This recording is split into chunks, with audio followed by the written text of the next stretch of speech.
Acompañadme, podéis sentaros, podéis abrir vuestras Biblias en el Evangelio de San Lucas, en el capítulo 7, versículo 11. Evangelio de San Lucas, capítulo 7, versículo 11. Jesús fue después a una ciudad llamada Naín. Iba con él muchos de sus discípulos y una gran multitud. Cuando llegó cerca de la puerta de la entrada a la ciudad, vio que llevaban a enterrar al hijo único de una mujer viuda, a quien acompañaba mucha gente. El Señor, al verla, se sintió profundamente conmovido y le dijo: «No llores». Se acercó y tocó el féretro, y quienes lo llevaban se detuvieron, y Jesús dijo: «Joven, a ti te digo, levántate». El muerto se incorporó y comenzó a hablar, y Jesús se lo entregó a su madre. El miedo se apoderó de todos y alababan a Dios diciendo: «Un gran profeta ha surgido entre nosotros, y Dios ha venido a ayudar a su pueblo». La fama de Jesús se extendió por Judea y sus inmediaciones.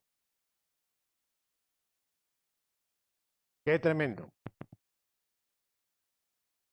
Después de las jornadas previamente, el Evangelio de Lucas, que es un poco el más cronológico, nos narra que había estado en Cafarnaún y allí había sanado al siervo de un centurión.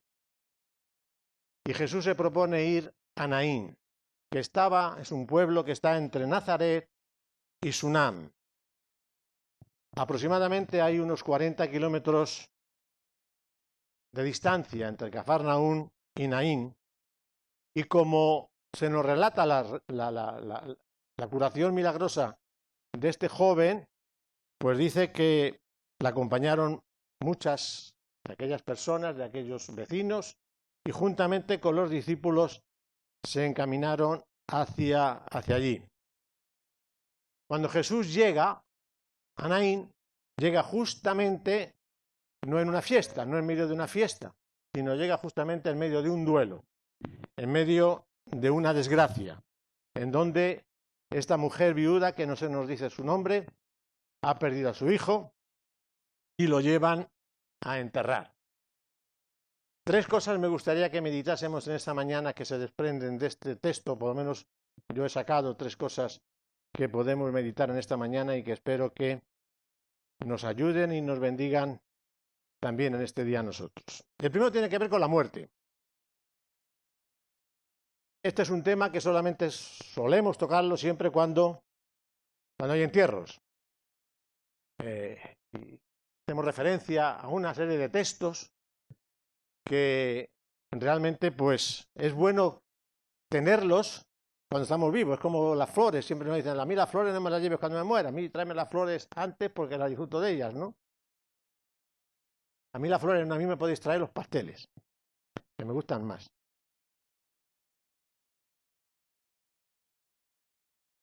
Este es un tema que realmente no solemos hablar, pero en realidad es algo que más tarde o más temprano todos tendremos que pasar por ello.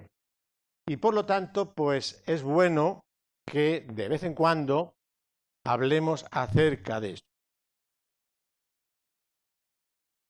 La muerte siempre llega a los momentos menos esperados.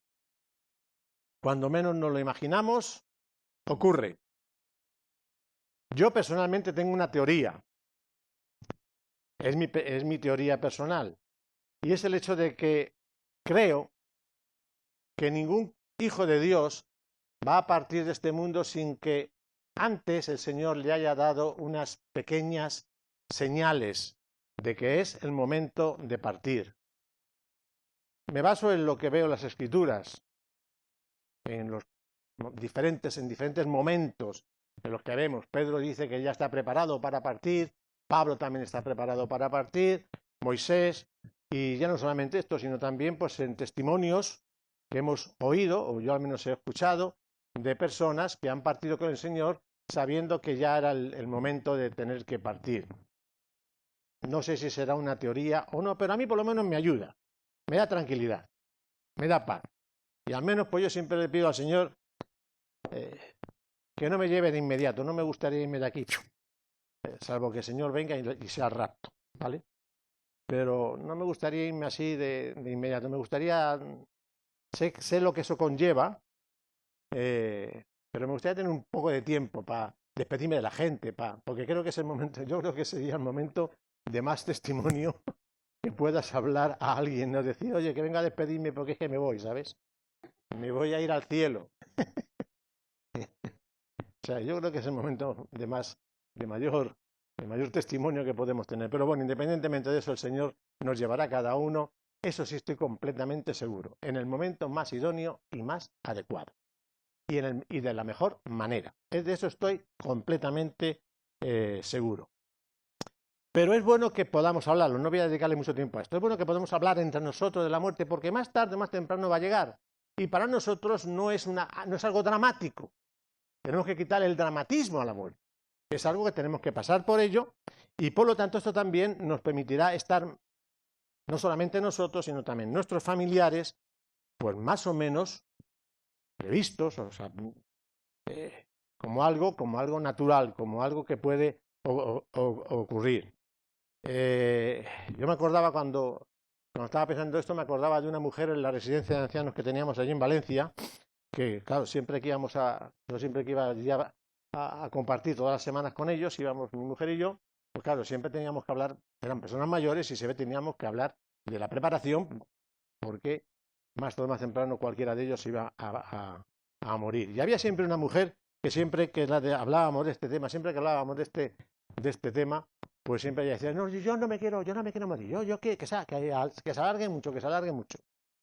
Y se alargó, pero le dio un ictus y en los últimos años estaba la pobrecilla allí, estaba viva, pero estaba ausente, no sabía por dónde se andaba. Y a veces pues pretendemos y pedimos cosas que luego después cuando nos llegan, pues no las identificamos con lo que estamos viviendo. Y nosotros no tenemos que tener temor a la muerte, porque cerraremos los ojos aquí y los abriremos en la presencia del Señor. ¿Qué mejor sitio donde estar? Bien, no quiero dedicarle más tiempo a este punto, porque quiero dedicar un poco más tiempo a los dos siguientes. La segunda cosa que vemos aquí es la tremenda compasión de Jesús que nos narra Lucas ante una situación como esta. Este es la primera resurrección de las 3 que vemos en las Escrituras. 3. Como he mencionado antes, Naín estaba a unos 40 kilómetros de Cafarnaún. Según el Google Maps, andando 40 kilómetros aproximadamente a un paso ligerito son 10 horas de camino. O sea, estaríamos hablando como ir desde aquí hasta Legazpi. 10 horas de camino, andando ligerito. Y me imagino que Jesús con sus discípulos no irían a paso marcial, irían más bien tranquilos, hablando. Y más Jesús que aprovechaba cualquier situación para poder enseñar. Y la pregunta que surge es, ¿hizo Jesús este viaje adrede a este lugar o pasaba por allí? Todo indica que Jesús hizo este viaje adrede. Jesús no tenía que pasar por allí porque Naín era un lugar que, como he dicho, estaba entre Nazaret y Sunem, donde Eliseo había resucitado al hijo de aquella sunamita, y no pilla de camino para ningún sitio. Cuando tú coges el mapa de los tiempos de Jesús que vemos ahí, las que tenemos en las Biblias, y en algunos se identifican dónde están ahí, te vas a dar cuenta de que no es un lugar de paso que tuviera que pasar por allí Jesús. Así que todo indica de que Jesús hizo este viaje adrede a este lugar. No llegó allí por casualidad. Llegó allí en el momento oportuno y preciso. En un momento en el que una persona, tenía una tremenda necesidad. Una viuda que en estos tiempos las viudas no heredaban nada de lo que tenía su esposo. Todo pasaba al hijo. El hijo ahora fallecía y prácticamente se quedaba desamparada, ya no solamente económicamente, sino también, obviamente, por la situación de que perdía a un hijo. Lo más dramático para unos padres es perder a un hijo, porque es antinatural, no es lo normal. Lo lógico es que sean los hijos los que entierran a los padres y no los padres enterrando a los hijos. Así que nos podemos imaginar la situación de esta mujer y nos podemos imaginar un poco el escenario. El escenario dista mucho de lo que nosotros podemos estar acostumbrados a ver hoy día en un entierro.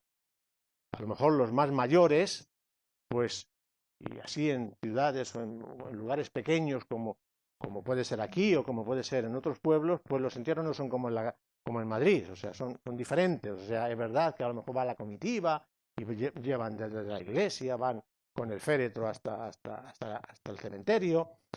Aquí la situación era similar, nada más que no pasaban por la iglesia, claro. Y aquí lo que había era que cuando ocurría una desgracia como esta en el pueblo, todo el pueblo se volcaba con la familia. Nos podemos imaginar, Naín era un biorrio, ¿vale? No era una ciudad grande, era un pueblecito pequeño que no tenía mucho significado. Era un pueblo pequeño. Entonces, por lo tanto, pues todos los habitantes acompañarían en este duelo y nos podemos imaginar un poco la situación. No había féretro. Sabemos todos, creo que sabemos todos, que en los entierros orientales, pues el muerto va como en una camilla, con el sudario y más o menos o vestido, como sea, pero va expuesto, sin más, por lo tanto no va en una caja ni nada de este tipo. Así que cuando Jesús llega allí y ve el panorama, ve el escenario, a diferencia de las otras dos resurrecciones, aquí no hay una súplica, aquí no hay un Señor, ayúdame. Aquí no hay nadie que acuda a Jesús.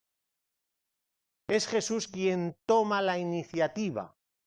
Pocas veces vemos a Jesús tomando la iniciativa, en particular yendo a una persona concreta para ayudarla por sus circunstancias y por su situación.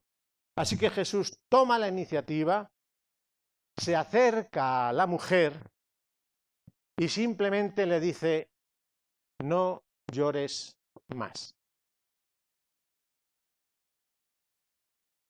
No le dice más nada. No llores más. A una mujer viuda, en esta situación, le dice: no llores más. Se acerca luego al féretro, se acerca luego a la camilla, paran de inmediato. Obviamente se dan cuenta de que Jesús no era un loco, sino sabía lo que estaba haciendo, y entonces se dirige al muchacho y le dice: joven, a ti te digo, levántate. Desconozco la situación en la que tú te puedas estar encontrando en esta mañana. Yo no lo sé. Pero al Jesús a quien predicamos sí lo sabe.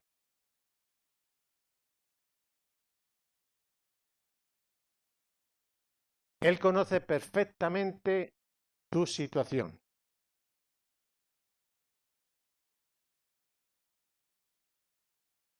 Y sinceramente creo en el Espíritu que aquí hay más de una persona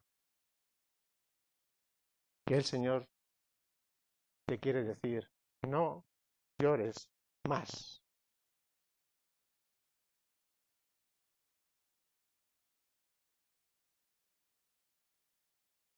que yo estoy contigo, que estoy a tu lado, que soy tu paño de lágrimas, que soy tu consolador,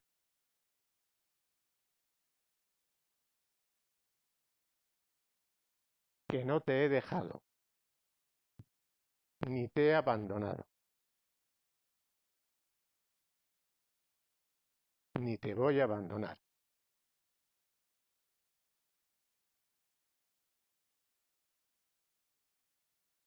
Créelo. Aquella mujer no dijo nada. No sé si dejaría de llorar. No sabía qué es lo que iba a pasar. Tampoco sabemos qué es lo que hizo este joven. Ni sabemos la continuidad de su vida. Pero lo que sí dice es que el joven se incorporó y comenzó a hablar. Ahora tú imagínate un muerto hablando. ¿Qué sueño más pesado he tenido? ¿Dónde estoy? ¿Qué ha pasado? No sé si me imagino que habéis leído, habéis oído en alguna ocasión de personas que dicen que han estado, que han muerto y que han vuelto y cosas de ese tipo, ¿no? No hemos tenido ninguno creo que de los que estamos aquí no hemos tenido ninguno esta experiencia. Pero te puedes imaginar, imagínate por un momento cómo vivirías tú la vida si tuvieras una segunda oportunidad, como tuvo este muchacho, de volver a vivir. Esto lo solemos decir cuando pasamos una enfermedad un poco así chunga. Cuando te dicen que tienes una enfermedad mala, que no sabes lo que te va a pasar, qué es lo que va a ocurrir.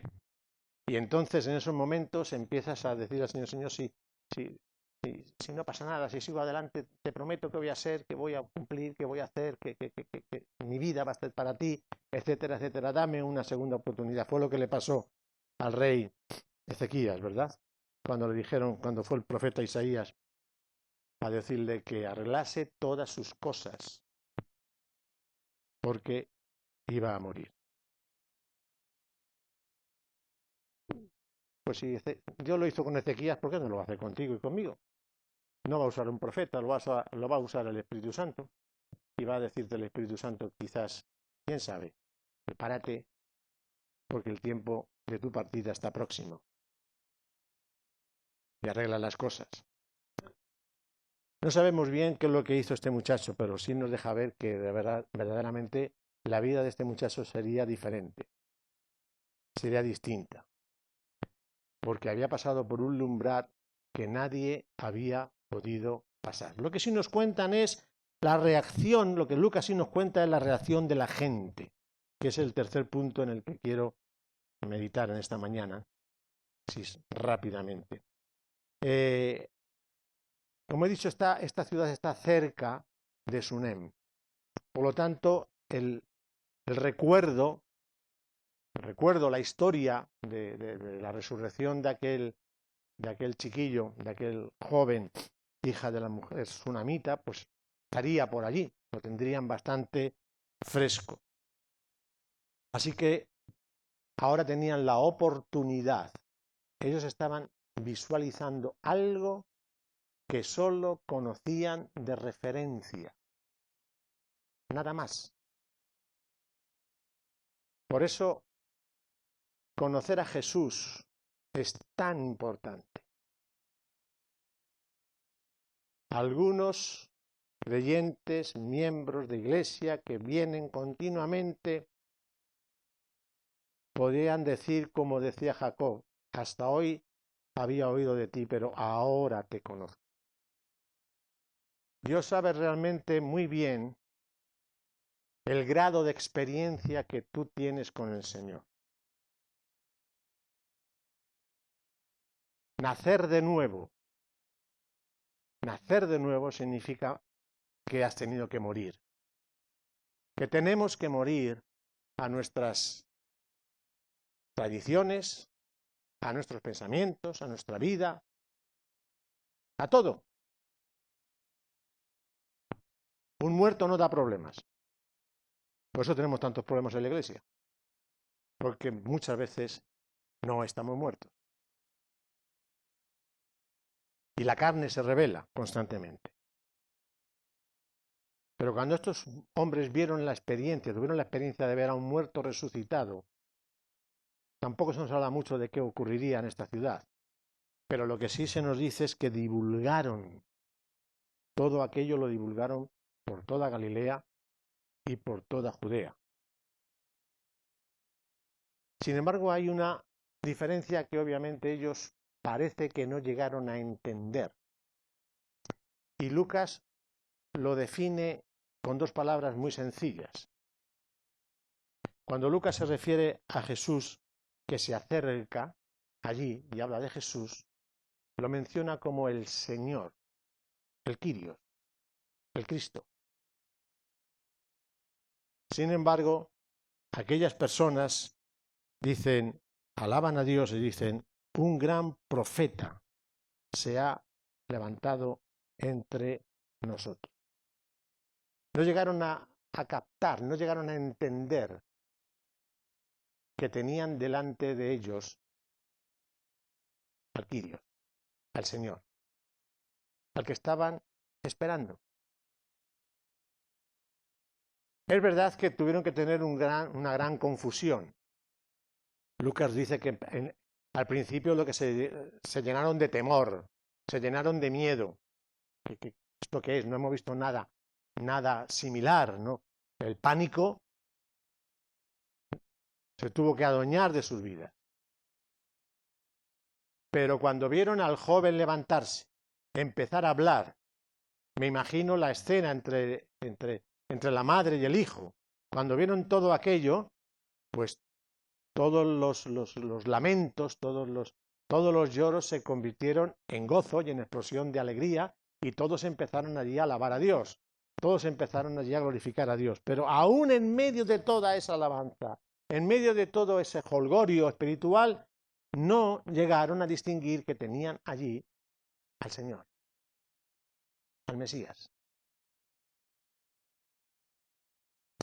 Y eso es lo otro que quiero que meditemos en esta mañana. Que en medio de todo lo que nosotros llamamos alabanza, culto, todas las actividades que tenemos para el Señor, no estemos distinguiendo realmente al Señor. A diferencia de cualquier concierto, los artistas trabajan para que una gran multitud esté alegre. Nosotros tenemos siempre un concierto para una sola persona, y es el Señor. Nuestra alabanza, nuestra reunión, nuestra actividad, cualquier cosa que nosotros emprendamos o llevamos a cabo, tiene que ser siempre centrada en el Señor. Que realmente creamos lo que muchas veces leemos, que allí donde 2 o 3 estemos reunidos en el Señor, Él está en medio de nosotros. Porque lo declaramos y lo decimos, pero luego con nuestra acción, con nuestro jolgorio, con nuestro folclore evangélico que tenemos, perdemos de vista realmente la solemnidad, la santidad, la presencia del Señor. Y la presencia del Señor a veces es tan sutil, es tan fina, es tan tranquila, como se nos dijo en una ocasión, un silbo apacible, que llega y que tú la sientes. El Señor está aquí. El Señor cambia cualquier situación. Y cuando tú eres consciente en medio de tu alegría, en medio de tu triunfo, en medio de tu victoria, pero también en medio de tu desgracia, en medio de tu preocupación, en medio de tu inquietud, cuando tú eres consciente de que el Señor está aquí conmigo. Para que no me suba por las nubes ni me vanaglorie, pero tampoco para que me hunda en los abismos y esté donde nadie me puede ver. No. El Señor está conmigo. Porque el Señor es el Señor de la vida. Yo soy la resurrección y la vida. El que cree en mí, aunque esté muerto, vivirá. Y el que cree en mí no morirá eternamente. Apocalipsis 1, 17, 18 dice, no temas. Yo soy el primero y el último. El que vive y estuve muerto, pero vivo por los siglos de los siglos. Amén. Y tengo en mis manos las llaves de la muerte y del infierno. No puedes estar en mejores manos. No podemos estar en mejores manos. En las manos de nuestro Señor, en las manos de aquel que has creído, en las manos de aquel que le has dicho, toma mi vida, en las manos de aquel que cuando tú te bautizaste lo hiciste con el gozo, con la alegría de, Señor, te voy a seguir todos los días de mi vida. Estás en las mejores manos. Y tú y yo le hemos fallado muchas veces al Señor. Tú y yo no le hemos negado, pero sí le hemos desobedecido. ¿O soy yo el único que ha desobedecido al Señor? Y no una vez, sino 2 veces, 3 veces. Hay una escena, y con eso termino, que es conmovedora y que muchas veces quizás la pasamos por alto. Cuando Pedro negó a Jesús 3 veces, Jesús se lo advirtió. O sea que ya iba avisado de lo que iba a pasar. Pero luego en el fragor de todo el problema, de todo lo que surgió, obviamente a Pedro se le olvidó. Y cuando Pedro se encontró en la encrucijada, en lugar de acordarse de lo que Jesús le dijo, lo que trató fue de salvar los muebles como pudo y salir airoso de la situación. Y no solamente una vez, lo hizo 2 veces, lo hizo 3 veces. Cuando cantó el gallo fue cuando Pedro se acordó de lo que Jesús le dijo. Y mira qué casualidad que en ese momento pasaba Jesús por allí y le miró. Una primera interpretación de esa mirada nos lleva a pensar que Jesús le miró diciéndole que ya te lo había dicho. ¿O no habéis pensado eso? Pues soy yo el único que lo he pensado. Pero yo creo que conociendo a Jesús no iba con esa intención. Yo creo que conociendo a Jesús miró a Pedro diciéndole, no importa Pedro, voy al Calvario a morir por lo que has hecho, por lo que harás y por lo que hacen todos los demás. Y Jesús sigue siendo el mismo. Jesús sigue interviniendo en tu vida, en medio de cualquier circunstancia. Hay un corito que yo creo que a lo mejor los más antiguos lo conocéis, ese que dice, Jesús está pasando por aquí, ¿verdad? Jesús está pasando por aquí. Y cuando Él pasa, todo se transforma. Se van las tristezas y llega la alegría. Nosotros somos el pueblo más feliz del universo. Que nadie te robe esa alegría. Nadie. Ni nada. Porque la paz de Dios es la que nos preside y la que nos guarda. Y como leía en un comentario, Jesús reclamó para sí al que la muerte había cogido como su presa. Escucha bien, porque a lo mejor te consideras que no tienes arreglo, que hay cosas en tu vida que no tienen arreglo, porque 1, 2, 3, no 7, sino 70 veces 7 y un montón de veces más, sigues tropezando en la misma piedra, sigues sin superar la situación. Escucha bien, no hay muerto, por muy muerto que esté, que no venga a la vida ante la voz de Jesús. Y por eso hoy te invito a que salgas de esa tumba. Te invito a que te levantes. Te invito a que te pongas en pie.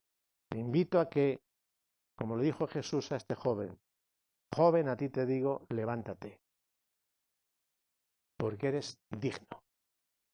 El Señor te considera digno, te considera digna. Eres su hijo, eres su hija, eres su especial tesoro. Y nadie, ni nada te puede tocar sin el consentimiento de aquel que dio su vida por ti y en quien has depositado tu vida. Deposítala de verdad.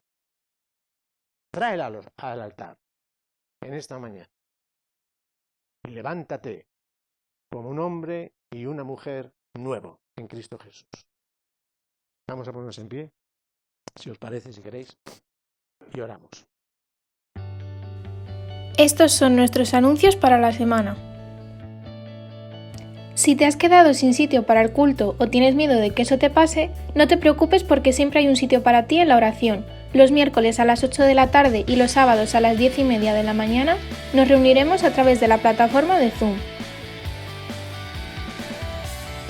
Y justo antes de la oración del sábado tendremos nuestro estudio bíblico por excelencia, el desayuno con diamantes, pero en su versión virtual. Este sábado a las 9 te esperamos. Retomamos nuestros cultos presenciales, a las 11:30 cada domingo. Recuerda ponerte en contacto con Silvia para reservar tu plaza y no perdértelo.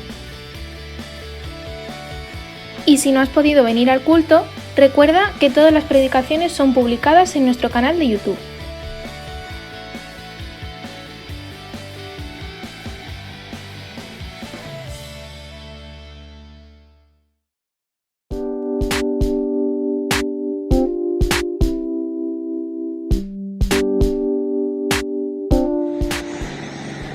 Para toda la familia Jesús Vive, hoy os queremos enseñar qué te vas a encontrar con el reinicio de nuestros cultos de los domingos.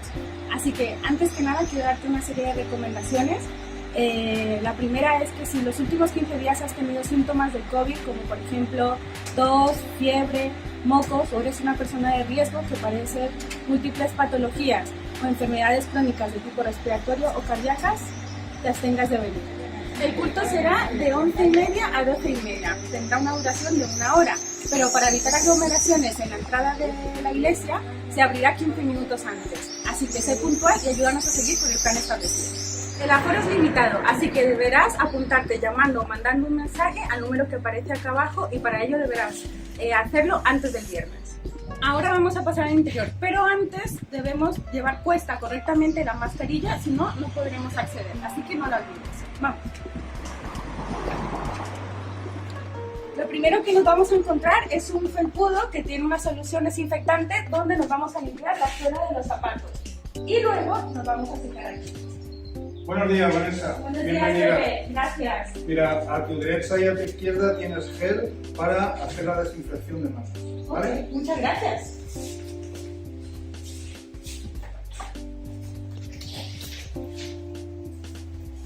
¿Ya? Sí. Pues adelante. Buenos días, bienvenida. Muchas gracias. Sí. Y ahora un ujier nos va a indicar dónde debemos quedarnos sentados durante todo el culto. Vamos a pasar por aquí.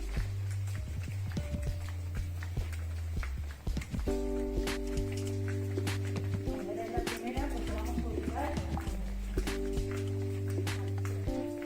Y ahora vamos a hacer una una pausa, porque esto es muy importante, el tema de los baños. Solo se puede entrar una persona a la vez, tanto en el de mujeres como caballeros. Y después de, una vez salgas, el ujier procederá a limpiarlo. Y en la cocina permanecerá cerrada durante todo el culto. Así que vamos a intentar el máximo posible el no tener que usarla. Y para la escuela dominical también deberemos seguir unas normas. Los niños deberán tener puesta siempre la mascarilla, deberán traer una botella de agua con el nombre puesto y los profesores ya se encargarán de mantener la distancia de seguridad entre ellos.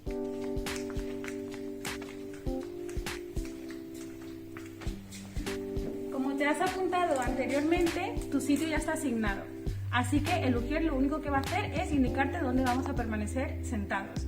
Es importante que traigas de casa tu botella de agua para evitar las entradas a la cocina. Y si todos respetamos las normas de seguridad, entre todos vamos a poder disfrutar de un culto seguro y relajado. Una vez acabado el culto, vamos a proceder a la salida del local. Lo vamos a hacer de forma escalonada. Los ujieres nos estarán en todo rato comunicando en qué momento nos toca salir. Ya puedes salir. Muchas gracias. Una vez salgamos de la iglesia, es importante que no nos quedemos fuera hablando o formando grupos por testimonio de la comunidad que nos ve, pero también por la seguridad entre nosotros. Así que, de verdad, os esperamos el próximo domingo. Un beso.